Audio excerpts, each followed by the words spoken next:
Hello, everybody. Welcome into the Two for Talking podcast. I'm your host, Corey Tusick. We've got comedian Joe Bartnick. You can check him out February 17th at the Shamrock Comedy Club in Fort Lauderdale. And if you were in California, he will be all over California at the end of February and beginning of March. You can check out all his dates at joebartnick.com. And as always, the great Josh Yohe with The Athletic. Thank you to our sponsors, Bill Neofis and Danny's Pizza and Hoagies. So let's hop over the boards, boys, and take a shift and leave it simply at this. The Penguins looked like a juggernaut. And then my boys saw a phenomenal game on Thursday against Chicago. Despite concluding a 6-game winning streak last night, the last 4 periods for the Penguins have not been great. And Joe, where do they stand in your mind? Is it just a 4-period rut, or is this more of a regression to the mean? Regression to the mean. No, they have to be better than they played against Ottawa. That was their worst game in 2026, Josh. And I think probably the worst game of the year, except for Arthur Shelovs. It could have been 8-1 or it could have been 8-0. Gino's line produced a little Chino action and terrific Tommy with one standing in the crease. I'm surprised he didn't call that back the way the Penguins have been screwed by the refs in the league office. But I think it all happened. Whatever happens tonight against the Fishermen, either we're okay or, oh, my God, and we're going to play Buffalo, and then the Olympic break to think about how we're sucking.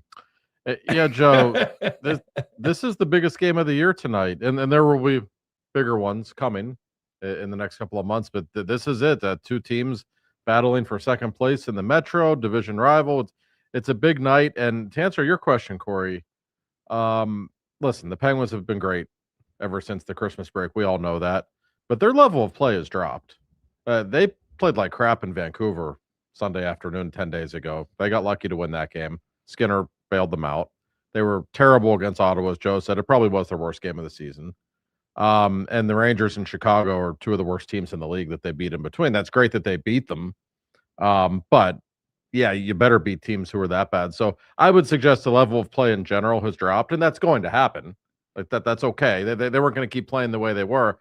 I suspect the way they beat Edmonton at Edmonton a couple of weeks ago, I think they started feeling a little too good about themselves. That's my opinion.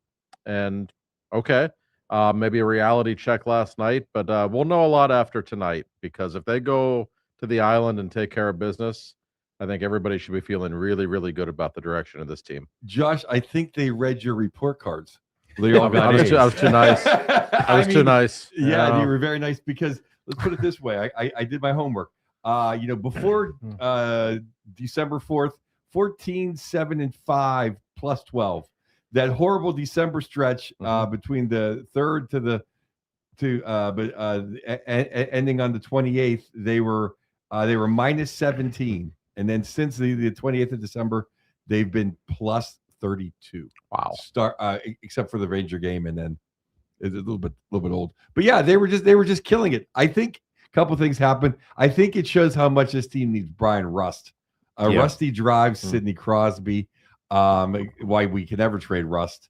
And it's funny to think that someone helped Sid out, because he's Sid, but he definitely needs Rust. Oh, and Raquel's played pretty good. He's been fine. No, you're right about Rusty. His absence finally caught up to the Penguins last night.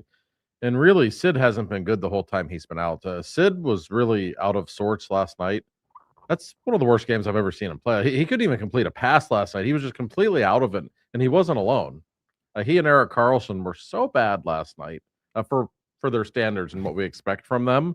It was actually kind of a minor miracle that it was tied at 2. Yeah, with 6 minutes left. It seemed they like had no right getting a point out of that game. It was a classic game that a coach would love to go in and, boys, we got a point, but we sucked. You know, like it just, they didn't deserve to be. We didn't deserve the loser point, and I didn't even want one per se. I was so angry, but the real fact of the matter is we let fraud Lemieux beat us.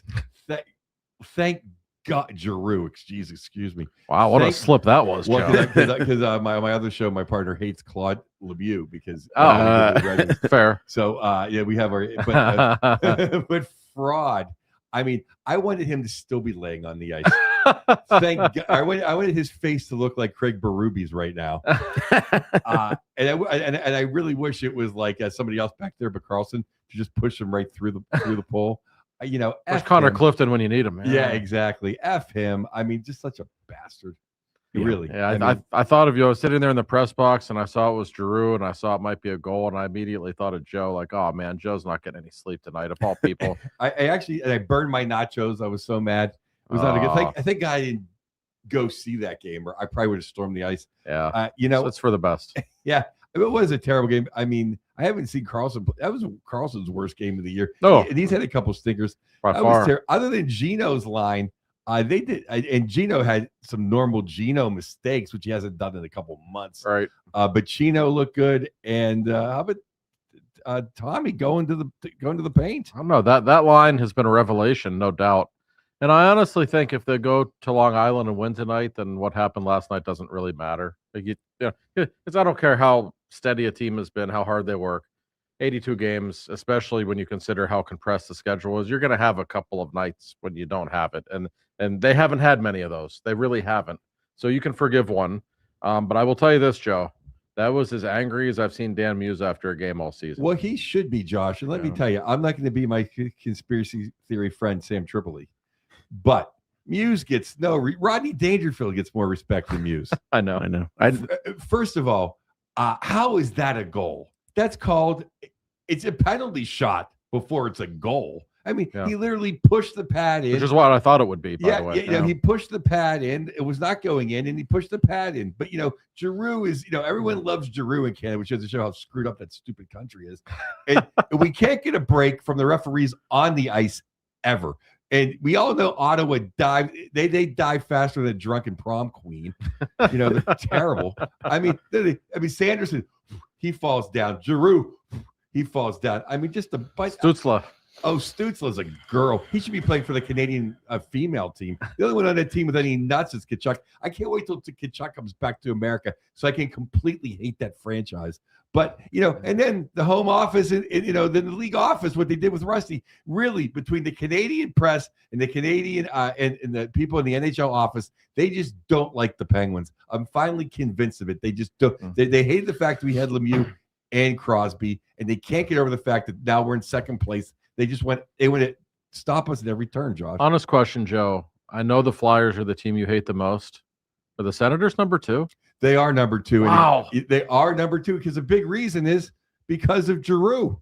That is the common theme. There is a thread here I'm noticing. Yeah, but I hated them before he went there because, their owner's a creep. And I just don't like – I think he's dead now. I have a bad. No, I know he's dead. Now his chicks are running it or whatever. It's like, they can't get this. I just don't like the town of Ottawa. I don't like anything about Ottawa. Joe's worked up. Yeah, I know. Because that game last night was just terrible. Thank God I didn't go to that game. No, I just think there's a conspiracy, fellas. I really do. Take aside the Rust thing. We're not getting any calls on the ice. No. How is it 5-0 until we got that call at the end? And we might as well bring this up now since we're talking Rusty and officiating. Brian Rust got a 3-game suspension. And I think objectively you can look at it and say, okay, it was a headshot, maybe a game, something. The fact that he got 3, and then on Saturday night, I got home from the Rangers game, the big 2016 celebration. Little bored, just sitting on the couch playing on my phone, and I see somebody text me and says, "You got to see the hit Wilson just threw." And I look on my phone and I do a little Twitter search for Tom Wilson, and I see him almost decapitate a man. Yes. Doesn't even get a call from the league office. Not even a call. It's unbelievable. And people are actually, trying to defend it. Well, he's 6'4", and that guy was 5'8". Like, why does that matter? Like, he literally gave him a forearm shiver to the head. Like, what am I missing here? I'm one of the rare people in this town and probably watching this podcast that I love Tom Wilson. I'll take him on my team all day long. Oh, yeah. I love that hitting hockey. Keep it going. But that's how much of a crime the Rust penalty was. That's the point. It's the consistency. Like, what are, if Brian Rust is from Brampton, Ontario, he probably doesn't get a call. I don't know. I don't know if it's really that vast of a conspiracy against Americans. I mean, the Tkachuks have been getting away with murder for years, and I like the Tkachuks, by the way. They're kind of Canadian, though. They play like Canadians for sure. I just don't understand. Nobody can tell me what goaltender interference is. Nobody can tell me like what an illegal headshot is or what a valid headshot is. The lack of transparency and consistency from the league, and it's always been a poorly officiated league. It's really embarrassing. Well, I like think. I think it was in the Buffalo. I think it was Buffalo last night. Tage Thompson like kind of was leaning on the goaltender and fell over him. And I'm surprised it wasn't challenged because they for sure would have called it interference. Oh, yeah. Even though obviously he had nothing to do with messing up the goaltender and missing the puck. That's the thing that kills me. It's just like I bring it back to where where Buffalo got screwed the first time by Captain Kangaroo in Dallas. Just make it if you're in the paint, it's interference, and if you're not in the paint, it can't be. Because that was the thing. I think it was this game. The guy came or a game last night. The goalie came out of the paint. And they called goalie interference like he wasn't in the paint. No, I know. And it's, we're the three of us are old enough to remember the 90s when there might be some young people out there. Well, what are you talking about? There used to be the crease was blue and if even your skate was that far into the crease, you might not have touched the goaltender or even been in his vicinity. Right. But it was no goal, which at the time used to drive me crazy because the NHL, there weren't any goals. Every game was 2-1. Yep. And that was making it even worse. So you don't want to go back to that. But at the same time, when you're this inconsistent with the rulings that are being made, I mean, every coach, whether it be Muse or Sully, they all fume about this because they just don't know. They don't know what to coach their players and what they can do and can't do because the league won't tell them. And we needed that at the time because at that time is the Flyers would go in there and just beat up your goaltender and they'd be like, oh, no, hey, it's a goal. Yeah. Right. Yeah. No, yeah. So that's why they invoked that. That's right. Well, like, what do you do though? If you feel a stick on your leg and you're on a breakaway, just drop down and collide into the goaltender, take the puck into the net. Apparently, you know what I mean? Like, it was a trip. Don't get me wrong. Oh yeah, but like, what are we doing here? And like the fact that they were so obscure about, it clearly crossed the line, and you're watching the replay, you're like, that didn't look like it clearly crossed the line. Well, he pushed the pad in is exactly what he did. And if it was not Claude Giroux, and it was not Ottawa, they would have never called that. Well, and my thinking is like Carlson did hit him I didn't mind the penalty. It was a penalty on Carlson, but what Carlson did, was a full second before Giroux crashed into the net. They weren't related. Oh, Giroux has that Flyer, blood in him, and he just wanted to run the goaltender. Well, and I mean, to his credit, it worked. Yeah. But yeah, it made me mad that it was Carlson. I wish it was St. Ivany or anybody else just to put his head right through the pipe. and she loves, usually goaltenders don't have a lot to say about that kind of stuff. He was pretty hot after the game. He said the league talks about protecting us and protecting goalies. Like, what do you want me to do? I made the save. Oh, yeah. And he's right. I see where he's coming from. I absolutely do, especially on a night when his team played like crap in front of him. And he was bailing them out. His first 3 saves of the game were remarkable. His first save of the game. I thought, let's wake up. They really could have stolen a loser point in that game. It just stinks that it was Giroux. I think there's just so many tangible things to talk about, though. And since I have the greatest beat writer on earth, I have to bring him up. Who's coming out? Because I now obviously Rusty's back in. It looked to me that they were unhappy with Big Braz. I wouldn't take Big Braz out, but I don't know who you would. I think McGroarty's played good. It's one of those two, all right? I assume. I think. And I have no inside information on this. The Penguins flew to New York last night. I'm obviously not there, and there was no morning skate today, so we won't know until right before warm-ups. I have to assume Sid, Rusty, Raquel's back to being your top line, right? Okay. We know the Malkin, Chinnikov, Novak line's not being touched. You would think. We know the fourth line's not being touched. Oh my God, they're Jesus Christ incarnate. There you go. So Mantha's not coming out. I would hope not. Unless they think Kindle needs a break, he's not coming out because he was their best player last night. Yes. Well, I agree. I agree with that. Well, plus who's going to play center? Who's your third line? So, right. So he can't come out. So that leaves Brazo or McGroarty. It's one of those two. I haven't liked Brazo's game in a while. He looks a step slow to me right now. I completely agree.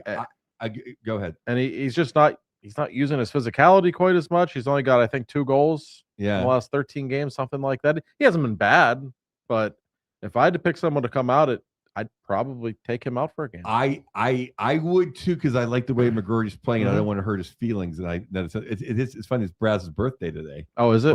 I didn't know that. You see if that plays in. But I also think against the Islanders, I like having Braz's size in there. I do like having him, but I feel I would probably sit him even though it's his birthday. Jesus, But- it's his but I would- birthday though. I don't know. That's tough. Hey, it's It's not the third- NHL, it's you not know? third grade girls soccer. I know, but still, They still like to do that stuff. They still like the Yeah, NHL. Likes them. I'm not Babcock, but it's not third grade soccer. But I'm going to make this point. Another thing that may not go over well in this podcast. I think the fourth line's playing a little too much. Just a little. that's Just a interesting. little. I think they played great, but I see them out there a lot. They're li- And not just hey, we get, defensive zone draw, or hey, we just scored, held them, or they just scored, let's get a shift. Just kind of like rolling for, let's get a little more, especially with Rusty back. Let's get a little more big boys. Let's get a little more Chino Machino going. I had that thought during the game last night. It's funny you bring that up Great because that fourth line's been great. We all know it. And given how busy the schedule is, you do have to roll 4 lines. You do. But I did have the thought at some point, like, the time's going to come. Maybe we haven't seen it yet, but the time is going to come when he plays this line too much. And eventually they're going to cool off. Mhm. Like, I have all these people like, Lazak got the extension. You got to give Connor Dewar a 3-year extension. Do you? And it's nothing. He's been great. Doesn't mean he's going to be 2 years from now. That happens with fourth liners. That doesn't mean this line's going to be any good a year from now. The HBK line was never good after 2016.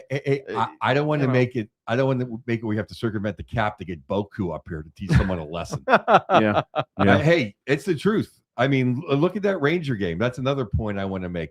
Gooning it up. They started playing flyer hockey. Yeah. That's how you beat the Penguins. You goon it up, and then the second person gets caught. Yep. Yeah. No, Rampy was looking to hurt somebody on a shift in the third period, and the Penguins knew it, so they confronted him, and they ended up in the penalty box as a result. It's exactly why he was out there. It's the only purpose he really serves. Which makes me think like Sullivan really on the day you're out there shaking hands and kissing babies as a head coach of that was a little like, come on, just play the game. Really get to put that retard. Play the right way. Yeah. Play the right way. You know. I don't know. And give the Russian kid credit for going up to him. No, he did. I mean, no, this Penguins team's tougher than teams we've seen in the past. Oh, for sure. It really is. Even without Boko, I mean, they still stand up for themselves. They're still much bigger than they have been in the past. So that's all encouraging. But you still like having that nuclear option, though, Josh. That's what I say. Remke's out there running around. Well, let's put someone out there to end his night. Well, you're right. But and you know what the worst part of it is? When the Rangers started doing that, they started getting back in the game. Right. Mm-hmm. I mean, it's flyer hockey 101. Went from 5-1 to 6-5 really quick. I'm not saying that's why. Right. But you can't deny that the Penguins didn't necessarily handle it very well when that stuff started. No, that's flyer hockey 101. And I've seen a few games this year where it's like a 3-goal lead. All of a sudden, because you end up taking a dump penalty or retaliation penalty. And if anything, even if you go 4-on-4, Josh, it just changes the momentum of the game. There's more ice and things just happen. And we're not the team that could thrive off of 4-on-4 like we used to be. No, you actually noticed that. Avoid it. Yeah, I mean, it's funny you say that, but the Penguins, back in the day when there was pond hockey, more ice, that's great. Not anymore. Now they're at their best when they're playing that more conservative 5-on-5 style. They really are. It's not that they can't still score goals or keep up, but it does not aid them the way it once did. No question. No, as soon as Dumoulin left town, we haven't been able to play 4-on-4. That's true, actually. Yeah. That's literally like we don't have a defenseman that can play 4-on-4 effectively. No, it's certainly not last night. No. I mean, the New York game, it's such a shame because it was so wonderful. Like the experience, seeing, Sid crying on the ice before the game. You're like, holy crap, I was like, if he's the type of person, if he breaks, the whole room breaks, you know what I mean?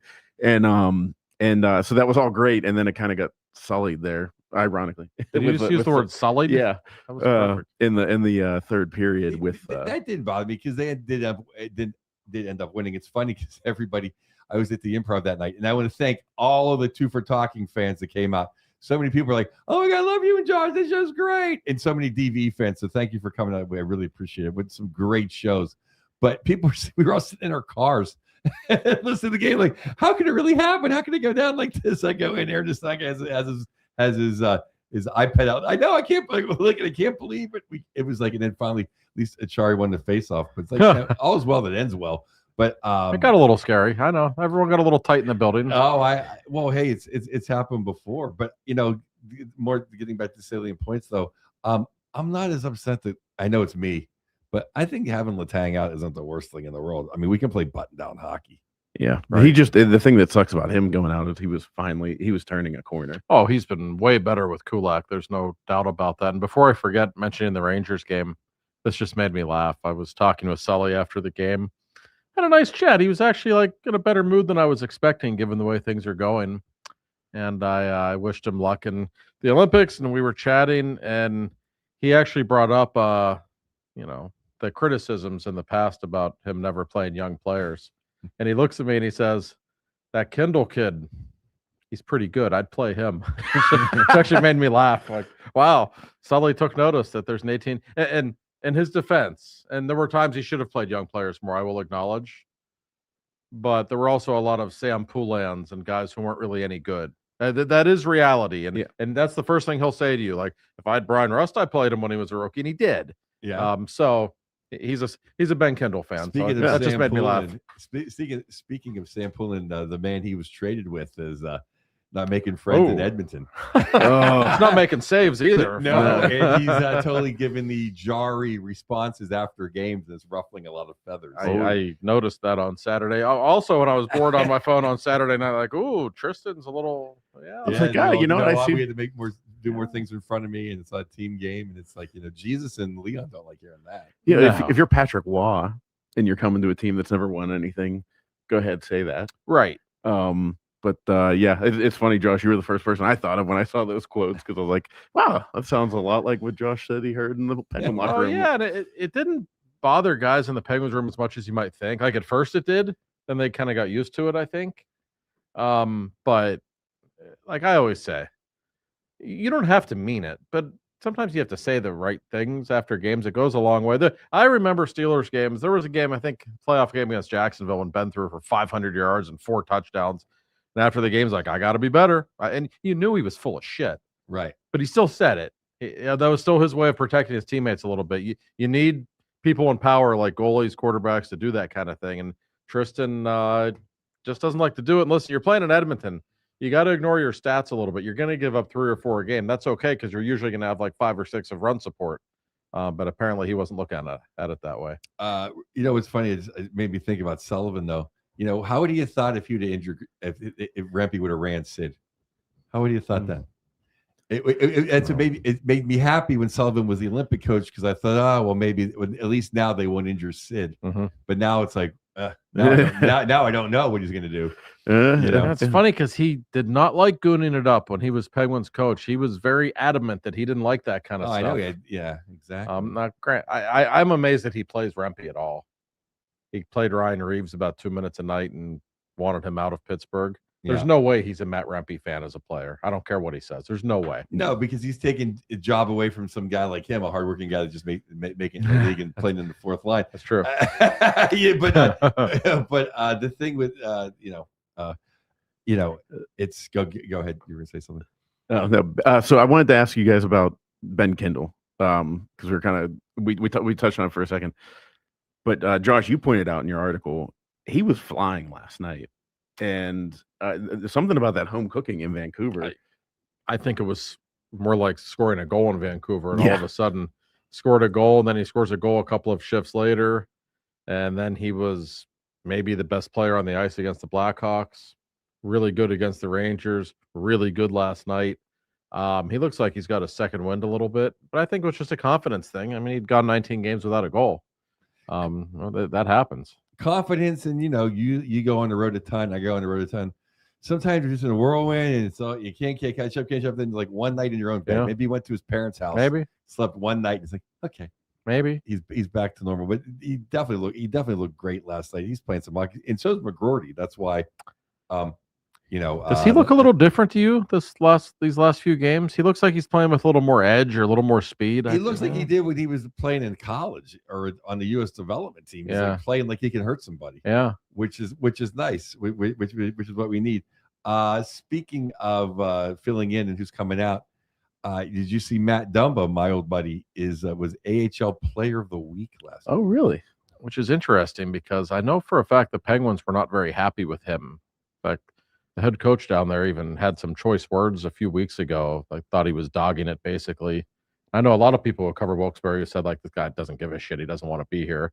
But apparently they got through to him because all of a sudden, and I'm not in Wilkes-Barre, so I can only base on the reports, but apparently he's been really, really good the last few games. So maybe they got through to him a little bit. Maybe like, hey, St. Ivany and Letang are hurt. Maybe I got a chance to get back into Pittsburgh's and lineup. maybe the deadline's coming up, and maybe he thinks somebody can use him out west. Maybe, and that's fine. Yeah, I mean, I've said this before, and I mean it sincerely. He was really good in training camp, like really good. He was one of their best defensemen in training camp. Absolutely. Yeah. I thought Jones was a dog, and now Jones is up here, and he may play soon.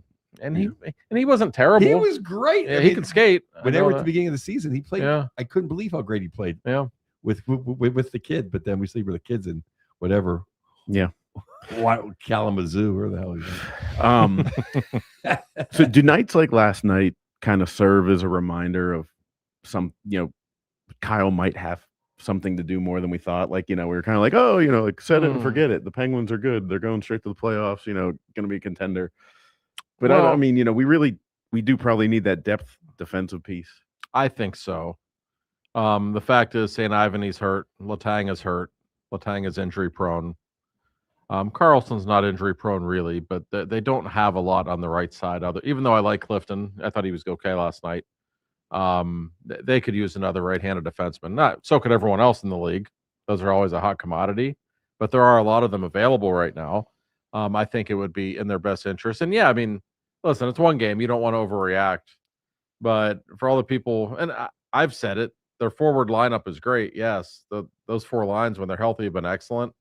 You can always go get better players, though. That doesn't mean it's a good enough forward lineup to win the whole thing. So, yeah, I don't think Kyle's going to react because of one game. But if he can make them better, I don't think he's going to hesitate. I don't want him to overreact, but it just kind of highlighted like, oh, okay, I was getting out over my skis, getting a little too excited. Well, you saw. I mean, we need like a Luke Shen 5 years ago. If you saw the way, it's so great to see Shen fail after he turned down the Penguins. I mean, Mikko Rantanen danced him like he was at the prom. I saw that. I mean, I would like to have a guy. I like to have our fifth or sixth defenseman on the bottom pair that could fight a heavyweight and just clear the crease with aggression. And we don't have that guy. And it to me, I really do like I really do like Connor back there. Not Connor, I'm spacing right now. Oh, Clifton? Yeah. I like him back there. But it seems to me that when we're pinned in, he's the defenseman on the ice. Yeah, that's why he's a number 6 or number 7 defenseman. Right. I'm just saying, it's against Chicago or against the Rangers. No big deal. Finding that. Yeah. But try that against Tampa Bay or Carolina or Yeah, no, for sure. And that's why I've been saying, okay, Carlson and Letang are your top two guys on the right when they're healthy. Clifton's fine. But wouldn't you like him better as your number 7 defenseman if you had a real sturdy number 3 defenseman? There's a million right-handed guys out there, whether it be Justin Falk or Connor Murphy there's a whole list of guys. You can upgrade at that spot with Ryan Shea as your other third pairing defenseman because Ryan Shea has been so good. Yes, I mean that could be. You get somebody else to play with him. Now you're talking. Well, I thought that was a nice trade-off having the Russian kid and then Shea just flipped over. I thought that was a nice spot. Fine. I thought that was a nice spot pair, but then that meant Letang was healthy. Right. But yeah, it's interesting because I think Jones played pretty good. But then he'd play the left, right? Yes. So then, yeah, I don't know. I like the Russian guy's size, and I like when they interview him. He's like, I keep everything against the wall. He's like exactly what you want. Nothing flashy. He's a good interview. He says it how it is, which we like. Yeah. No, he's an interesting guy. So no, they do have nice depth. I mean, they absolutely do. I just don't know if they have 6 good NHL defensemen. I think they have 4 or 5 good ones. And they have a bunch of guys who are like even Graves. Like if he's your number 8 defenseman, you have to bring him in. Okay, like you can do worse than that. Right. He might be overpaid for that spot, but at least he's been better this season. Yes. but I still think they could really use one more guy. And you don't want to sell the farm to do it. I understand that. It'll be interesting to see what the asking prices are. I should mention there's a roster freeze that goes into effect, I think, tomorrow before the Olympics. So after tomorrow, no trades until the end of the month. Just that's my way of saying tomorrow might be an interesting, busy day around the league. Josh, keep your phone charged. I don't think Justin Falk is Ray Bork, but he's definitely an upgrade. He's still okay, over yeah. like everybody that's playing back there, other than the expensive guys. Yeah. And Wotherspoon and Shea. Yeah. No, I think he would be a nice addition. Yeah. The Blues are terrible, so they're willing to sell off whoever. The real thing would be just if he's built everything up, maybe they'll just get Army, the second most overrated GM of all time. Maybe he'll give up Parayko. That'd be a guy you would like. I would love it. Oh, I know. That's a Joe Bartnick kind of guy. Yeah, there. yeah. Oh, it's an everybody kind of guy, because you see the way Zadorov plays for the Boston. That's the guy. Like, we get that guy, then I think all bets are off of what we can do in the postseason. I don't know about winning the cup, but I think the East is up for grabs. Yeah. If we had like Zadorov or like a Parayko, just one guy that can play 25-30 that can clean house. We just don't have a guy. I love Wotherspoon. He might be my favorite player he's been good. Of all the new guys, but it's like he just doesn't come through and like everybody get out of the way, lay down. Yeah. Right. Yeah. No, You grab shirts and everyone's gone. Like, sit down. and Joe, I kind of want to jump off of your point there, where we feel like a contender before we get to the next segment, and wrap up here. But to me, regardless of last night, regardless of the third period against the Rangers, they kind of feel like a contender. Like this is a real. I mean, their playoff percentage chance almost 90%. Like I'm not saying it's a guarantee, but I think they could win the East. Like, am I crazy? Am I Mike Myers in Mystery Alaska? Just getting out crazy? Or I'll speak and I'll let the expert. I think they can definitely win the Metro. The East, I'm not quite sure they're better than who Tampa Bay or whoever gets hot enough to beat Tampa Bay. But Carolina's Carolina. You're telling me that they're going to line when it's all said and done, when Sid and Gino and Rusty are announced, that those guys aren't going to be like, oh, well, we really can't beat these guys. yeah. No, I think that's about right. Do I think they can win the East? I mean, anything's possible. Tampa could get upset in the first round. Who knows? I think a lot of things would have to break their way. I still don't put them on that level, but do I think they'll make the playoffs at this point? Yes. Do I think they can win a series? Sure. But would that in and of itself be a wonderful season? Yeah, of course it would, given what was expected and where they've been. But yeah, the Metro's terrible. The more you watch these teams from the Atlantic, though, I mean, listen, the Boston's way better than anybody could have thought. Montreal's pretty good. Tampa goes without saying. They might be the best team in the league other than Colorado, and they're not playing very well right now. But even teams at the bottom, like I didn't even mention Detroit. Like, I know Toronto's at the bottom of the division. I still don't think they're a terrible team. Florida's in last place, for God's sake. I know they're banged up, but that's how good that division is. Kachuk took total ownership. What a great interview last night. He said it was fantastic. You guys can YouTube it or watch it. It was fantastic. I just want to bring up one more point on the Penguins. Before the season, they were a 7.5 chance of making the playoffs. Now they're a 77 0.4 chance of making the playoffs. I'll tell you, if you would have asked me that question after the second period against the Rangers, I'd be like, oh, absolutely, we can take on anybody but Tampa Bay. The last four periods have not looked so great, but except for the one rush by Gino and Chino for the goal, that looked like a team that's ready for the playoffs. That looked like they looked good. That rush. No. That was like old school Gino getting it to a guy that can bury it. I don't know, maybe Kessel. And we keep talking about the trade deadline, and I think Kyle's going to do something at the deadline for sure. But you could also argue they already made their big trade. Is Chinnikov is some kind of a talent. How did they let go at him? Well, it's hard to believe. And his talent, there's chemistry either with Malkin is very evident. He just turned 25 the other day. So, this is a player who I think could still get better. Every time he touches the puck, you think it's going in. Like he just, there's something very different about the way this guy shoots the puck. So, and he's kind of rounded out the forward lines. Like, you can't touch that line now. I know Gino and the Twin Towers were great earlier this year.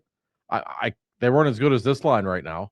No. No, well, Novak's been spectacular. Yeah, no, he has played a two-way game. He handles a lot of the defensive responsibilities with those guys, and he's doing it pretty well. Yeah.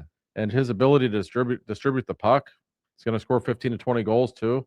But that's their best line. It's not even close right now. I think so. And if you're counting, if you say you're not going to touch the he's not the bottom line guy. So if you say top 9, I mean, Tommy's definitely played like 6 or 7. He's definitely not nowhere near coming out of the lineup. No. So no. So he's playing center. So no, you don't touch the line. You don't touch that line. And honestly, even when Rusty was in the lineup, the top line wasn't dominating. Nope. The way you'd expect, the way it did last year. I'm not giving those guys a hard time. That's really my way of saying they'll probably get better at some point. Historically, they will. Well, it seems like Raquel's picked it up since Rust hasn't been there. So maybe both of them combined. He's been better. And Sid, like we said, Sid's off his game right now. And I've had some people suggest, he's kind of like taking it easy before the Olympics. I don't think that's I don't think Sidney Crosby does that. No, he doesn't. But I think the older he gets, we do see him go into slumps every now and then. And I think he was in one in December. He's in one right now. It happens. But we also know the more hockey he plays, typically the better he plays. And if you get bored one day and you want to look up his all-time numbers in the month of March, you'll be impressed. Like, we know how he enhances his game. We're going to need him. Season. Yeah. And he'll be there. I have no doubt. So it's interesting to see the way the lines are going to shape up right now. But the pros still heavily outweigh the cons, despite what we saw last night. Yeah. And we're going to take a break here and go. But when we come back, we're going to talk about the road ahead. But I also want to bring up the 2016 Cup reunion. That was a pretty special moment. But we have a great sponsor in Danny's Pizza and Hoagies. Yes. And no one is more critical of the loss last night than Alex. We were talking about it. The owner of Danny's Pizza and Hoagies, a big hockey fan and a big supporter of this show. And we love him for it. Danny's Pizza and Hoagies. The best pizza, best hoagies anywhere around. They're in 5159 Library Road, Bethel Park, PA. If you're going to South Park out Route 88, right before you get there, it's on the left. The phone number is 412-833-7788. Go in there. If Alex is there, he'll love to talk hockey with you. But no matter what you do, get the Italian hoagie. It's the best hoagie in the world. I'll put my balls on the line for that. It's the best. I can. And the thing is, they've been around since 1960. The same taste from 1960. I've never had one that didn't taste as good as the first one I ever had. It's just the best. And get a cut while you're waiting. Just don't tell your mom who's worried about your weight. And or get a bunch of hoagies. And the pizza is delicious too. They got some the pepperoni. They got the best pepperoni in town. So like I said, Danny's Pizza and Hoagies. Go talk some hockey with Alex, and if not, just go stuff your face because it's the best. I'm going tomorrow. Are you? Oh yeah, of course. Maybe I haven't been there like 10 days. I might join you. And the hoagies are so big, like you can eat half and like save the other half for lunch the next day. I've done that a time or two in my life. You can. That's what my mother thinks you can do. But thank God, Alex's father goes, I eat the whole thing too. Thank God. Yeah. He didn't throw me under the bus. They are huge, but they're so good though. They're just the best. Thank you, Alex, and absolutely at Danny's Pizza and Hoagies. So on Saturday we had a really awesome experience. I mean, we talked about it with how old it made us all feel to see that it's 10 years since the 2016 Cup. But I thought everything has been worth it because they're a legit team. But seeing Sid there with all the emotion on his face, kind of caught me by surprise. I think caught everybody by surprise. But he said it afterwards. It doesn't seem like he looks back on this stuff too much. And that's maybe what caught him up in it. And then also having Flower there didn't probably help. No. It's interesting with Sid. I believe him when he says that. He is one of the least introspective people I've ever met in my life. I've been interviewing the man for 17 years. I'm always trying to, come on, how'd you feel when he scored this goal? Or what about, do you still think about the golden goal? I don't think he does. I think he's still in his routine. I really think when he retires someday, he will take a deep breath and look back and like, oh man, I was pretty good. And but he doesn't think about it. So I believe him when after the game he said, I don't watch those clips on YouTube or anything. I haven't seen that stuff in 10 years. So that was kind of hit me to remember what all we did. Like I actually believe him. And I got a text from one of my bosses right after he was seeing crying on the ice, and she said, "Hey, we probably need an article about this right now." Normally, I'm like, "Come on, I don't." But then I was like, "Yeah, that I probably should write something about that because it was a striking thing to see someone of his stature, he's the chief of the hockey world, standing there on his home ice crying with all of his old teammates around him. That just tells you how much he cares. And if anybody thinks he ever wants to go to Colorado or Montreal, like maybe just take in that moment and what it meant to him. That's all you need to know. Well, I think it meant a lot to everybody, obviously, but something about that 16 cup that you can't name which one's your favorites. And obviously the first one for Sid's probably most important, but it's just like you never thought it was going to happen in the Mike Johnson era. Right. And then it happened, and it kind of like made the Sid and Gino era actually like not worth it, but just kind of like it solidified everything. Like that was an era of Penguin hockey now. And then it was the 17 was just gravy. Mm-hmm. Yeah, it's funny. I've asked Sid before, which one's your favorite? And he won't tell you. But if you gave him truth serum, I think he might tell you the second one, which might seem strange to people, the middle child. But the first one, he was a kid. I think they all thought they were going to win 5 or 6 after that. We thought that too, right? They'd been in the finals before. They thought it was just like, And 17, I always say I admire the 17 team the most because they were dead. They were out of gas. Letang was out the whole playoffs. They were undermanned, and they just willed their way to that championship. Yeah, Josh, I thought it was like the goaltending, Sid, Gino, and Kessel. Yeah, right. I mean, they weren't as good in 17, but in 16 they ran through their nemesis. They just ran through the Rangers. They did. That was the most dominant they ran through team. the Sharks, except Jones was great, and they kind of choked on their own being scared of winning in town. Right. Yeah. Exactly. But that team, I think, to him is the most important because if you ask Sid what were the toughest losses of your career, the ones that you still think about at night when you can't sleep, he'll tell you 2012 against Philly, 2013 against Boston, that era when Ray Shero gave them unbelievable rosters and they couldn't win in the playoffs for a long time. So to finally get back and win the cup in 16 for the first time in 7 years, to get rid of that one-hit wonder label, I think there was something special about that team for Sid. I really do. Well, especially with the concussions too, like that's a great point. Like there was a period of time. I mean, I remember standing there during Game 7 of the Lightning and Penguins in 2011 with no Gino or Sid, and watching a power or the empty net, and you have Kovalev. Mark Letestu was on the ice for Mark Christ's sake. Letestu was on the ice with Jordan Stahl, and you're like, man, I don't like. Was that it? Was 2009 all we were going to get? That's what I felt. I remember watching Sid skate up to get the cup in San Jose, and I remember thinking, like, we almost missed this. We almost missed out on this opportunity. That's a great point. Don't knock the power of Mark Letestu. My memory's foggy, but I believe I saw him live score a hat trick. Did you against really? The Phoenix Coyotes. That sounds right. Phoenix. and a matinee. The good old Mark Letestu. The good soldier. The good old sit 2 rows from the ice for $3 each. That's right. Phoenix. We used to drive from LA to go to the Coyotes games. I actually love that arena in Glendale. It was a nice building. Yeah. It's a shame they didn't figure it out there. Yeah, it is. But yeah, so no, but Corey, to wrap this up, I think that 2016 team in a lot of ways, I bet all those memories came flooding back to Sid in that moment. You don't see him get emotional that often, or maybe he's just getting soft in his old age. I don't know. But it was so humanizing because, Sid, in some ways he's not like the rest of us. Like, he never makes a mistake. He's like the perfect person. Just to see him standing on the ice showing emotion like that, I thought it was a really genuine, nice moment. Sid, I've been watching him his whole career. His facial expression is the same on the ice always. You know what I mean? It's just this determined look. We all can picture it in our head right now. Yeah. And he's, it's not till, after a big win or something like that the emotion changes. So it was cool to see. It was great to see Flower back, and the other guys, and getting a video in from Matt Murray. No, Phil Kessel. I know. That's the only downside. There were some people in the organization who weren't very amused that he did not. I He think said he was going to be there for hot dog night. I think he got stuck at Rivers Casino. That's probably where. I think Phil just doesn't like those kinds of events very often. I have a That's what feeling I he'll be think. like at the pool party. He'd be there with for a couple hot dogs and a couple Maybe beers. he's going But to come for 17. Maybe. yeah, he can only do I it. hope so. I mean, the crowd would have gone nuts if he were there.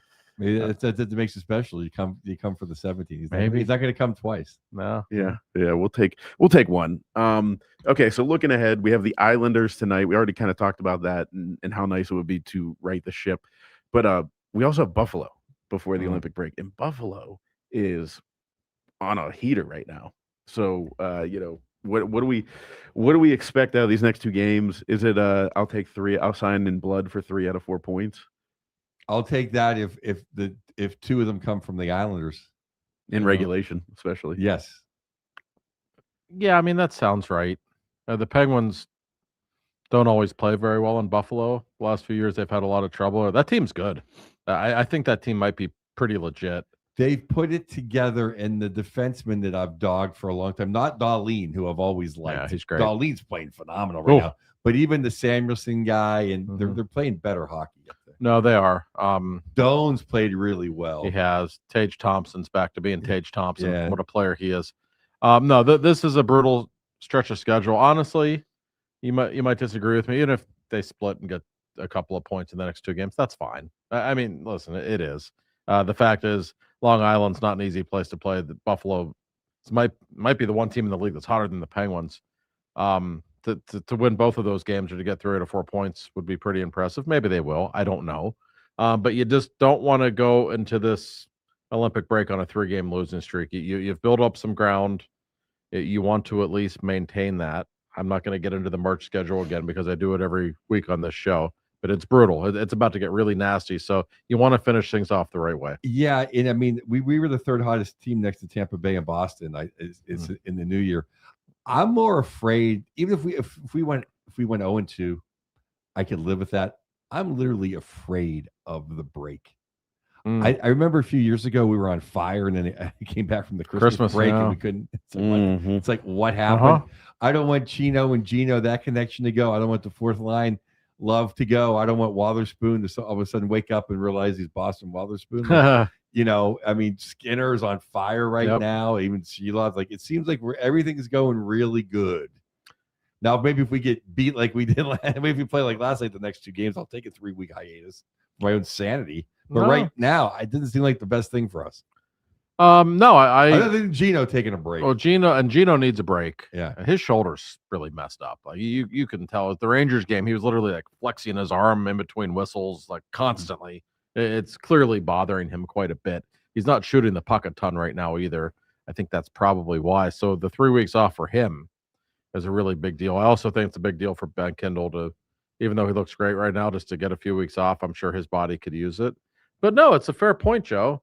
Because I think this whole season kind of feels like a dream, and you don't want to wake up from it. And I think people are afraid after these 3 weeks off, like, oh no, is reality going to come crashing down here? What's about to happen? And you look at that schedule, like a lot of at Carolinas, at Vegas, at Colorado, Dallas, Colorado at home. It's unbelievable in March how brutal the schedule is. And Washington trades for bread, man. Yeah, they might. And they're coming. And that's the thing. Everyone's preoccupied with the Islanders. To me, you just want to make the playoffs. If you're 2nd, 3rd, it doesn't really matter. The teams I'd be more concerned with are teams like the Blue Jackets and the Capitals, who are starting to heat up, who aren't that far back. Yeah, those are the teams that could ruin the whole season, not the Islanders. That said, you'd rather, of course, get ahead of the Islanders, because if the Penguins play in a playoff series against them, if you know your Penguins history, that's the team you never want to play. At least try to get home ice advantage. But these games are big. They really are. And it's a tough stretch of schedule this week. But the way they played last night, let's see how they bounce back. And the Islanders played last night too, which is something that could help them. A rough and tumble game against the Caps. They lost. So they might be a little pissy too. I will say this, though. I want to make the playoffs. My Penguin fandom is not my Steeler fandom. Of course, I want to win a series, but I just want to make the playoffs. Yeah, I want to feel playoff hockey.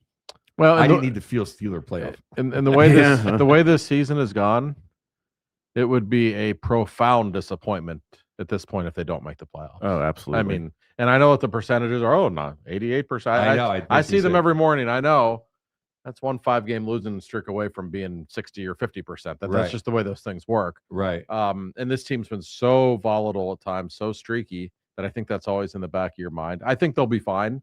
But let's see how they come out tonight. I think we learned something about this team based on how they play tonight. And we're not good. It's just there's 10 minutes left. Mm-hmm. Hey, everyone, pack it in. We'll have the gentleman's agreement. We'll all get a point, and we'll see what happens. We're not good at that.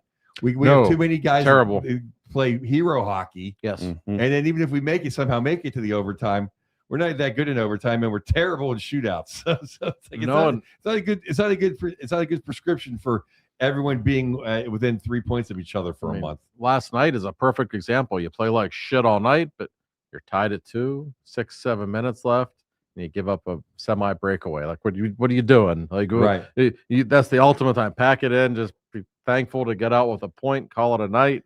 Regroup. They don't do that well at all. You're absolutely right. They could, not prevent defense, but Jesus, just a little bit more conservative. It seemed like last night, Corey, was the first time, and this is how bad they played, that the F3 was not where he should have been. No, they were on the offense. Carlos Carlson was pitching so ridiculously. And he was a couple of times. He was, but I mean, they usually had guys back. Last night they had nobody back. They were so out of even the second goal last night when Ottawa went up 2-1. Wotherspoon and Carlson just had a miscommunication. Carlson's coming to the bench. Wotherspoon's replacing him. Then there was a turnover, so Wotherspoon thought Carlson was going to stay on the ice because he didn't want to get too many men. Carlson came to the bench anyway. There's a breakaway. Like, you can't do stuff like that in close games. No, you can't. But I will say this: I'm gonna blame Muse for one of them. For one thing, he canceled practice Sunday. After that debacle on Saturday at the end. I was a little surprised too. I think you come in, even don't put the skates on. Let's just look at this videotape for 20 minutes. And I go back to what like that's not a day, I don't take the day off that day. I always go back to what Mike Sullivan told me last season in the middle of the year. He said, every time I give this damn team a day off, they burn me. Every time. And he's right. I thought of that quote myself. And I don't know why it is. Look, when they get time off, how they play. Yeah. There have been a couple of times the Western Canada trip, he didn't give them any time off. They just had 1 day off before Vancouver when they played like crap. But before then, I thought they were going to get a day off before the game in Calgary. And he kept, even though they had games the next 2 nights, he practiced really long, hard practice. And look at how they played in Calgary and Edmonton. I think there's something to that. I think go with what the captain does, because Sid will take practice every day. Like he's not going to slow down. So if they would have won at 6-1 and Rangers never came back, I'm like, take the day off, whatever. Well, and but think the comeback, you let up that catastrophe, like a lot of guys told me, there's no carryover from one game to the next, but I disagree. Mm-hmm. I think we've seen it a lot over the years. I think in the third period against the Rangers, they got way too cavalier. They got a little lazy. And how'd they look last night? Same thing. That does happen. That is a real thing. Last night, it looked like some of those guys look like me. And if you ever see me out there playing hockey, I'm terrible. I mean, they couldn't keep the puck on their sticks. Their bad easy passes were just hopping off their sticks, so they weren't controlling passes. And the captain was one of them. Yeah, no, he was terrible. I mean, I felt like Ottawa in the third period should have been winning like 6-2. Yep. I think Shelops was really good. I don't think Ottawa even played as well as it's capable of playing. And this is not to make an excuse for the Penguins, but I do wonder the number of games that are being played right now. I wonder if fatigue is an issue for a lot of teams. There was a game there. Brindamore went nuts the other day. Carolina played a bad game. That's the Washington game they lost. He just ripped his team. He said, I don't even recognize these guys. And then he did say at the end, well, maybe I know the schedule's busy right now. And I think that's a real thing. There's something to that. Well, like San Jose blew a game last night, I believe, to Calgary or Vancouver, one of those. There's this, and thank God we did what we did in Western Canada.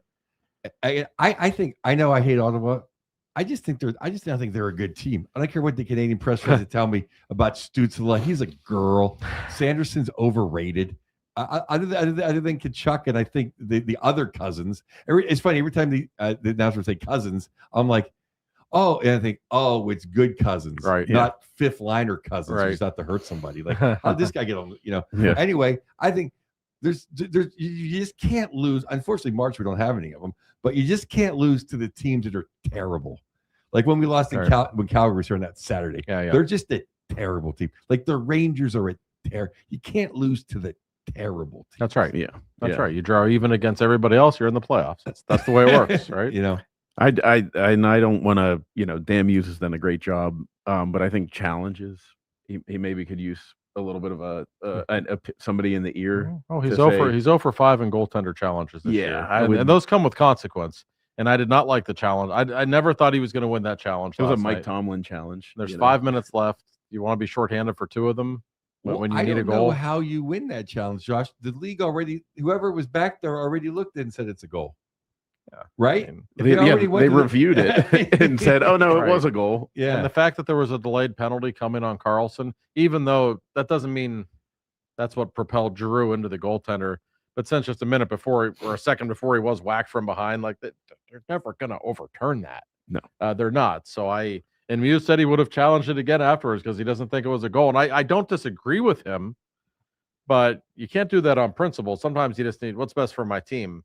Like there's a 90% chance they're not going to overturn this. We need a goal in the next 5 minutes. Is being shorthanded really in our best interest? And obviously it was. You know what I honestly thought when it happened was that maybe in Muse's mind, because it was kind of in mine, is that, man, we're not scoring another goal. So might as well take that 1 in 100 shot that they decide to reverse this. Because you got some good points today, Corey. No, I mean, maybe he's thinking, man, we got nothing tonight. My best chance is getting this thing overturned and getting the hell out of here too. Maybe. Because I mean, as much as it, like, I thought, oh, we lose 2 minutes out of the last 5, and like, yeah, but like, what did we do with the last 55 minutes? We didn't do anything. Because Muse was disgusted with his team last night. Oh man, was he mad? Well, I think that's a great point. That's the only thing I could think of. I didn't think of it. You did because I think it's insane to otherwise think you're going to win that challenge. Because I thought the crowd was pissed, and I thought they would have had the momentum and just of like playing harder for 5 minutes. Nope, not last night. It was a miracle that, I mean, that's the genius of getting Chinnikov, because who else on the team was going to make that shot? Maybe Rusty. Like, who else is going to do that? Right. So we got our Chinnikov goal, like the one nice play they made. And then Tommy just go in the net, and good things happen when you go in the net. So it's like 2-2. It's just idiotic that we just let Giroux. I know. They were never meant to win that game. No. I feel like Herb Brooks, and we're going to talk here after this break about a miracle on ice and in the Olympics, all that kind of stuff coming up. But I feel like that's something that Herb Brooks would have been like, guess what, boys, I'm challenging this, because even though I know it's a 1 in 100 shot, because I know you guys aren't good enough to score another goal, so great, the good old Herbie. But we'll go around town, and what's going on around town is the Miracle on Ice documentary in the Olympics coming up. But before that, Mr. Neofis and his insurance group, Josh. Bill Neofis, our first sponsor, our great friend, the man who runs the Neofis Insurance Group. I saw Bill at the game on Saturday, in between the second and third periods. I said, Bill, did you see Sid was crying on the ice before the game? And he said, yeah, so was I. Like, well, fair point. I'm sure there were a few people who shed a tear, which was a great ceremony, by the way. So I cried when it was 6-5. Everybody would have shedding a tear. Yeah, if Achari didn't win that faceoff, everybody'd be crying, I think. You might be right. But Bill runs the Neofis Insurance Group right down the road from where we are right now, in fact. And they are absolutely the best, no matter your needs: home insurance, car insurance, renter's insurance, which I have from them, in fact, pet insurance, whatever. There's so many insurances I never knew. I'm not a great adult. I never knew how many things you could actually have insurance for. But they will talk you through it every single step of the way. They are professional. They're Pittsburghers. They're just real people who want to make your life a little better, and they will talk hockey with you all day long. Because listen, you know what Bill did for his staff? This is the kind of guy Bill is. It was the Sully return game, actually, the third game of the year when the Rangers came to town. He had a luxury box, and he brought all of his staff to check out the game. They saw Ben Kindle's first NHL goal, so the result wasn't great, but at least they got that. So Bill treats his people well. His people will treat all of you well. Got the number for you. It is 412-364-3388. I'll give it to you one more time, 412-364-3388. Give our man Bill a call. He is the best. Yeah, Thank you, Bill. So, did you guys watch the Miracle on Ice Oh, documentary first on of all, are we Netflix? going to do the Lord's work? Oh, yeah. No, sorry, I forgot. Yeah, no, we got to get to the Lord's work. It made me think of the Miracle on Ice because the only evil empire worse than the Russians of the Cold War era is the Flyers. And this weekend, my mistress, they gave him the loser point, which I didn't like. Adrian Kempe 2 goals, but we will give the we will give the Lord's Work Award to Mr. Byfield. Oh, Quentin, Big Q, who may be on the block, which I think is ridiculous. But love Big Q. He scored the game winner in overtime, and of course the Jagoffs in Philly didn't turn the light on or use the horn because they did the Patrick Kane. They just left it. They just left it. Yeah, just left it. Sounds about right. Yeah, but Big Q, thank God for you because. Yeah. Only one loser point, you creamsicles. Yeah. Say your prayers and bad things will happen to the Flyers. So yeah, did you guys watch the Miracle on Ice documentary on Netflix yet? I didn't, but my girlfriend who watches every documentary on Netflix said it was great. I go, it has to be. It's about 1980, and she's like, Ruzioni. I go, yeah, that's why I'm so happy to go to Revere Beach. That's where Ruzioni was from. I've not seen it yet. I want to watch it this week. I'm really looking forward to it. I'm a documentary guy. And in fact, HBO did a documentary, God, probably more than 20 years ago now on that team. It was really good. I actually like that more than the movie, and I like Miracle. Mm-hmm. It was really good. Enjoyable experience. I went to see it in the theaters. It's great. I actually like the documentary better, so I'm very intrigued to see the Netflix documentary, and I have not heard one bad word about it. And sometimes the material is so good. Like, how could it not be good? Even though we already know the story, it's just kind of cool hearing those guys talk about it and learning little, new little nuggets of information. So I'm very much looking forward to it. You guys will get a kick out because there's a lot of angles that you've never seen before, like in the crowd cameras. That's what I've filming heard, stuff, and it's like seeing stuff where you're like, I kept rewinding, going like, ooh, like I've seen this play a million times from this angle, but now I'm seeing a whole new perspective. It's just awesome. No, I can't wait to watch it. I agree with you, Josh. I enjoyed the documentary more than the movie. I mean, I love the movie. Hey, how can you not like the movie? I love the ending. It's just Kurt Russell. He's not Herb Brooks. Right. Yeah. He's a Walt Disney dude. Right. He's not Herb Brooks. No, I've always said if Marty McFly and Doc Brown pulled up in a DeLorean here and I could get in a time machine and go to one sporting event that I never had a chance to go to, I think that'd have to be the one. I've thought about the Immaculate Reception game, but that was a horseshit game until the last play of the game. Like, it was pretty boring. Just to see a hockey game of that magnitude, I've always said that you can just tell the atmosphere in that place. I actually talked with Al Michaels one time. I was like literally in a bathroom with Al Michaels in a Steelers game, and we were just BSing in the bathroom. And he said to me, "It's the greatest atmosphere I've ever been any sporting event." Like, he said, like the hair was standing up on my arms the whole game. Oh, do you believe in miracles? I mean, it gets me fired up. I mean, I like you two guys. I was around in 1980. I remember it, and it's like I think you said is the a couple of weeks ago is the Kane goal the biggest non-Penguin goal of your life, and I'm like, that and a Ruzioni, right? I mean, it's like I remember Mario's first fantasy camp, and I've been lucky enough to be able to perform at the fantasy camp, but the first one, I just remember. It was like the number one star besides Lemieux there was going to be Micah Ruzioni. I was like, I got to rob a bank to get $10,000 so I could skate with Mario and a Ruzioni. Like, I mean, and Ruzioni is a great guy. I've had the pleasure of interviewing him. He always likes to say, if that shot were 3 inches to the left, I'd be painting bridges. As it is, he doesn't have to paint any bridges. How great is it too? Like, he knew it wasn't going to get better than that. Oh, I'm not going to do it. It's never get better than that. No. Listen, those guys are royalty. They really are. And in our lifetime, I don't think there'll ever be a sporting event that has that kind of political magnitude that matters to sports fans as much. Like that changed so much, and that it came at a time when America needed it, and just a lovable team. It really was. Well, I was rooting for Indiana, and my godson goes there, and that's an incredible story. Yes, but that's like if Indiana beat like some Martians came down. Yeah. Oh yeah. Like, that's what it was, beating the Russian hockey team. Yeah. Like, people, if you, I'm just not saying if someone's out there like, oh, Indiana, no, you weren't around then. if you were around then, you would understand the magnitude of how tough the Rush. I mean, I think they beat the NHL like All Stars like 13-0 in the Garden like the week before. Well, no, that was they played the U.S. team in an exhibition game that we beat them 10-3 or something. I thought it was 10-3 or whatever but it was. They would beat like almost everybody but the Canadians. Yeah. No, that's right. I mean, the Flyers had to the Flyers had to rough them up and they had to quit the middle of the game. Right. Yeah. Yeah. I mean, that's the only reason they won the Summit or tied the Summit Series, whatever ended up. I don't know. Yeah. I mean, you know, Bobby Clark. Yeah. Bobby Clark had to goon it up. But, yeah. And, you know, people, I've done a lot of research and like reading about it just because, you know, I was born in 86. So I don't remember it, but I always heard about it. And I like it. You know, I feel like my dad's story is kind of similar to a lot of people. He grew up, he played football and baseball. He was a Pirates and Steelers fan. And him and his friends would go to Penguins games because it was cheap and they enjoyed hockey, but they weren't like, you know, diehard Penguin fans. And my dad was like, that was the first hockey game that he was like emotionally invested in.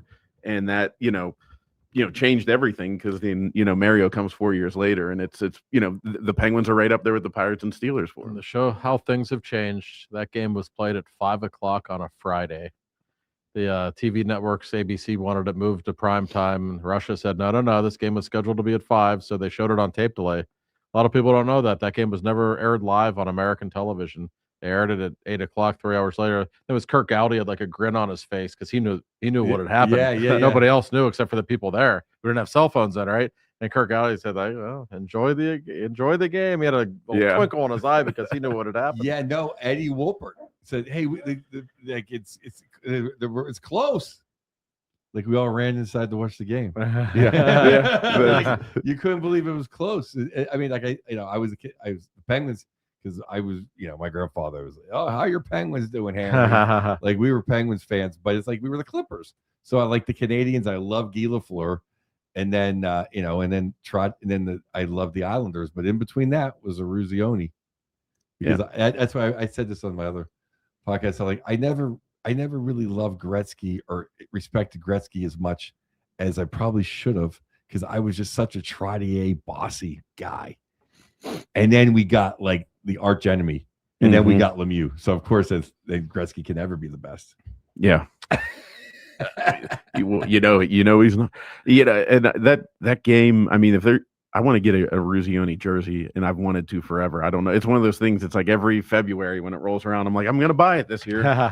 So maybe I actually should do it and wear it during the Olympics here. Oh yeah, I have a couple of Team USA. I actually got the. I have a Schneider one. Schneider. Yeah, because we all went to the Olympics and the Korea ones, where they actually didn't send the Americans. Oh, you were there, yeah. The pros. So we got to see the women in the shootout. Oh, that was a great game, actually. It was incredible. That was. That was a lot of. That was an incredible game. The Olympics are special, but you know I can't wait to watch that documentary because it's funny because everyone like the last couple of weeks have been like, oh, have you seen the show about the gay hockey team, gay hockey players? I'm like, I don't watch the Flyers. That killed at the Improv all week. I bet it did. And yes, I will do that in Philly. Yeah, that's my favorite joke. When are you in Philly again, Joe? Soon. Let's get the people ready now. Actually, they're great fans. They're great people. They really are nice to me. You're big in Philadelphia, yeah. They're nice to me. I'm curious. Because they're all Italian there. Yeah, you're one of their own. Yeah, I know. Were you there when your friend had his famous Philly rant? No, I was not there for that. That was I could imagine you would have been feeding him lines like, don't forget this. You can't even get a word in when he's on that pace. No, I great Italian friends in Philly. They come out. There's a couple of cigar stores. They're big fans of mine. Great people. Great people. I was going to say a point about forget. I could. I mean, with Eruzione, you guys will enjoy the documentary. I can't recommend it enough, and it's cool because a group of them are they sit on the bench in the arena and watch the stuff that they're talking about on the scoreboard. I've always wanted to go to Lake Placid. It's like holy ground, you know. I've never done so. I've been close to it. I've always wanted to. I should just go there one day. Like this. It's just people won't understand. Like you have to do the deep dive to understand, you know, because whenever I learned about it, you know, like we had Fedorov and stuff. I'm like, well, what do you mean? Like, why didn't, you know, Mario and them beat, they could beat Fedorov and the Russians. It's like, well, no, that's a professional hockey team. It was communism. They were stuck there and forced. They said in the documentary that they were listed as students. Oh yeah. Like, I mean, it just was. It was a different time. It's something that like will never ever happen again because of all the things that had to come together. And it may have happened because of a goalie change. I know. Yeah, they did take out the best goalie in the world because they gave up 2 goals in a period. It's the best is like Chechik on my one of my algorithms. I see his workout. Do you guys see that all the time? Oh, Comes up like every day. Chechik like doing this crazy military stuff. wow. Training his legs, just all these splits and doing all these like. It looks like a tambourine. I have spoken with people who think he's the best goalie ever, and it's hard to because he didn't play in the NHL. It's hard to make comparisons. Well, but and that's kind of not my gripe, but when people put Hasek as the greatest goaltender ever, like I'm nothing against Hasek, but he didn't play the big games that to me it's Patrick Waugh. I mean, this is summer programming, but I always say Waugh's the best goalie I ever saw. Right. If I had to pick. Yeah. But Tretiak, I mean, and we had the enemy tonight, though. Waugh. Yeah. Yeah. He keeps things entertaining, though. I love when he does. loses his mind on the bench. He's one of my favorites to deal with. Oh, he's not all there. God bless him. I wonder if he has a Stanley Cups there to plug his ears. I bet he does. It's gonna be a crazy crowd in there tonight. Oh, they hate the Penguins. Fans are right beneath. No one's Flyer fans, but they're pretty. They're closer than you might think. Yes, they're a bunch of rabid dogs in that building. They really are. I mean that as half compliment, half criticism. But the atmosphere they produce is, man, I miss games at the Coliseum. Oh yeah, I was kind of afraid for my life a couple of times. I'm not kidding. It's funny you say that because I actually wouldn't. I remember during the 2013 series watching those games in the Coliseum, thinking, yeah, I go to a lot of. I've gone to Philly games with Penguin stuff on. I don't know if I'd walk in there. I never believed in the phrase toxic masculinity until I walked into the Coliseum. Like, wow, there it is. That's what it looks like. I've been to about 5 or 6 games at the Coliseum.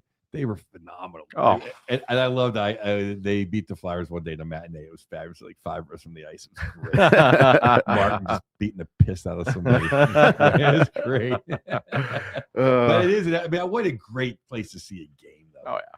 Yeah, what a crime it was those years in Brooklyn. Thank God they're back. Yeah, you'll figure that out. But Islanders fans, and I'm so glad you guys have the regular jersey instead of that weird one that you wore for like 4 years. Fisherman. I don't mind it as if it was a third jersey. You know what I mean? Like sprinkle it in a handful of times a year. But when they went away, like their jersey is like the Yankees. Like don't change that. Like their current uniform to me is like Penguins have it, Canadians have it, Islanders have it. Like there's Rangers, teams where it's like don't mess with that. Well, I just that's why I call them the fishermen. I just have 2 quick points. Our third jerseys as they wore Saturday, 6-2-1. Pretty good. So those that don't like that shade of gold, keep wearing them, boys. Yeah. And the other thing I have to say is they should be the Avalanche. I'm always pro Avalanche. I love McCarr. I love McKinnon. Even though I have to tame my Frazier because he's a Red Wing guy. You can't wear Quebec colors into Montreal. That's just spitting in their face. Yeah, I didn't like that. That is just that is poor. That's stolen valor. If Carolina wants to do that, whatever, whatever. It's like, didn't they play a game against Carolina when they wore Quebec jerseys and Carolina wore the Whalers? Hartford, yeah. I didn't like that. I don't like Carolina ever doing it. I don't like either team ever doing it.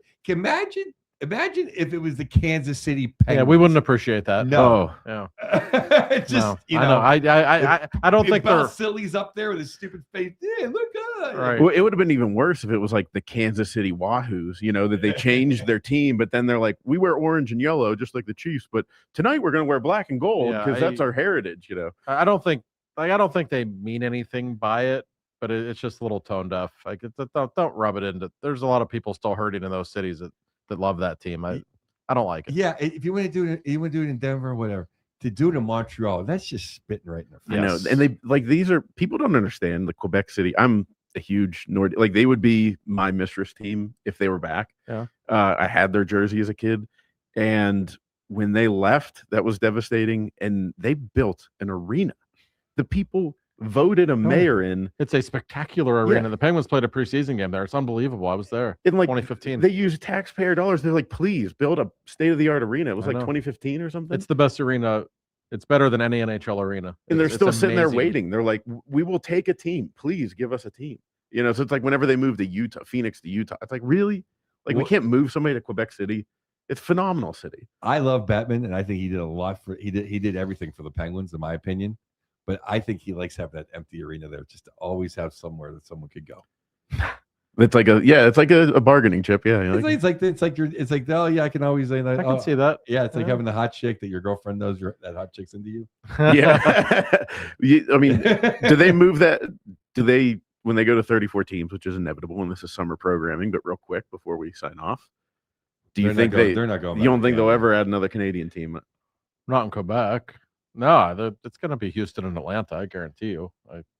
I shouldn't guarantee, but pretty sure those are the leaders in the club. Those Houston, are the markets. Houston for sure. And I know Atlanta never works, but I mean they're pretty serious about it. They want to put a place in the suburbs where the Braves play. They think it helps draw better there. I don't know the geography of Atlanta that well, but I'd be surprised if it doesn't end up being those. I've been to cities. Atlanta. That actually tracks. Like Atlanta is a great city. They're just not the biggest sports fans because no one's from there. Nice things to do, and no one's from there. Yeah, it's like Charlotte, DC. No one's from those cities. So right. Denver's like that a little bit too. Yeah. So something to keep in mind. So, all right. Well, Nordiques, we got your back here on the Two for Talking podcast. So if you're a Nordiques fan, tune in. We'll always have your back.